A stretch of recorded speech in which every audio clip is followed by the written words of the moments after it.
असं आहे म्हणण्याकरता तर उद्या कोणी हेही म्हणू शकेल की आदित्य ठाकरेंचे जे 20 आमदार आहेत तेही भाजपच्या गळाला लागले आहेत, असं कोणाच्या म्हणण्याने थोडी होतं.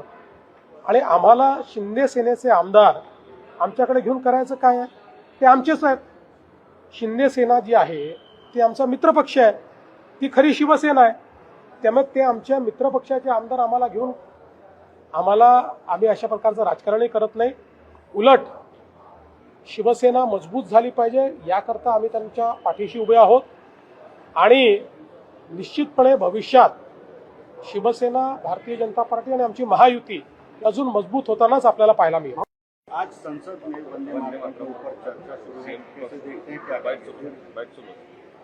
देखिए, वंदे मातरम ये केवल एक गीत नहीं है, तो ये भारत की स्वतंत्रता का मंत्र है, ये राष्ट्रवाद का मंत्र है. जिस वंदे मातरम को गाते हुए भारत के कई स्वतंत्रता सेनानी, क्रांतिकारी झूल गए लेकिन उफ तक नहीं कहा, ये वो महामंत्र है. जिस महामंत्र ने देश के आम आदमी को स्वतंत्रता के आंदोलन से जोड़ा, ये वो महामंत्र है. और उसके 150 साल पूरे होने के बाद संसद में इस पर चर्चा होना बहुत लाजमी है. और मुझे बहुत खुशी है कि ये चर्चा चल रही है. आज हमारी विधानसभा में भी हम लोगों ने संपूर्ण वंदे मातरम गाकर इस गीत को हमारी ओर से नमन किया है. और अगले अधिवेशन में हमारे अध्यक्ष जी ने कहा है कि वंदे मातरम पर हमारे विधानसभा में भी चर्चा होगी. वंदे मातरम पे बैन जो लगा था वो बीजेपी के कार्यकाल में लगा था, ऐसा आदित्य ठाकरे का कहना.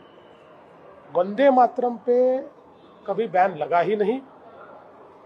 वंदे मातरम पे जो कोई आघात हुए, कुठाराघात हुए, उसके लिए कांग्रेस जिम्मेदार है. कांग्रेस ने ही प्रस्ताव पारित करके वंदे मातरम को काट दिया और आधा ही वंदे मातरम गाया जाएगा ये कहा. उसी कांग्रेस के साथ गले से गला मिलाकर आदित्य जी रोज घूमते हैं. उन्होंने सवाल भाजपा को नहीं, उन्होंने सवाल कांग्रेस को पूछना चाहिए. भारतीय जनता पार्टी के कार्यकाल में वंदे मातरम का सिर्फ सम्मान हुआ है, कभी भी वंदे मातरम पर कोई पाबंदी नहीं लगी. भाऊ, आदित्य ठाकरे म्हणाले की शिंदे सेनेचे 22 आमदार जे आहे ते भाजपच्या गळाला लागलेले आहेत. असं आहे म्हणण्याकरता तर उद्या कोणी हेही म्हणू शकेल की आदित्य ठाकरेंचे जे 20 आमदार आहेत तेही भाजपच्या गळाला लागले आहेत, असं कोणाच्या म्हणण्याने थोडी होतं. आणि आम्हाला शिंदे सेनेचे आमदार आमच्याकडे घेऊन करायचं काय आहे? ते आमचेच आहेत. शिंदे सेना जी आहे ती आमचा मित्रपक्ष आहे, ती खरी शिवसेना आहे. त्यामुळे ते आमच्या मित्रपक्षाचे आमदार आम्हाला घेऊन आम्ही अशा प्रकारचं राजकारणही करत नाही. उलट शिवसेना मजबूत झाली पाहिजे याकरता आम्ही त्यांच्या पाठीशी उभे आहोत. आणि निश्चितपणे भविष्यात शिवसेना, भारतीय जनता पार्टी आणि आमची महायुती अजून मजबूत होतानाच आपल्याला पाहायला मिळेल. मराठवाड्यात सोयाबीनचे 1 लाख कोटींचे वायदे झालेले आहेत. दक्षिण आफ्रिकेमधून ते इम्पोर्ट करण्यात येते, त्यामुळे सोयाबीनचे दर कोसळण्याची शक्यता आहे. आजच कुठेतरी मी वाचलं की सोयाबीनचे दर हे स्थिर झालेले आहेत. आता तुम्ही म्हणता कुठले तरी वायदे झालेले आहेत. या कपोलकल्पित कोणीतरी काहीतरी बातमी सोडते, त्याच्यावर तुम्ही जाऊ नका. पूर्ण सोयाबीन आम्ही खरेदी करायला तयार आहोत. नाफेडनी त्या संदर्भातले सेंटर उघडलेले आहेत. हमी भावाने खरेदी चालू आहे. काही ठिकाणी हमी भावापेक्षा जास्त भाव बाजार देतोय, त्यामुळे ते बाजारातही विकलं जात आहे.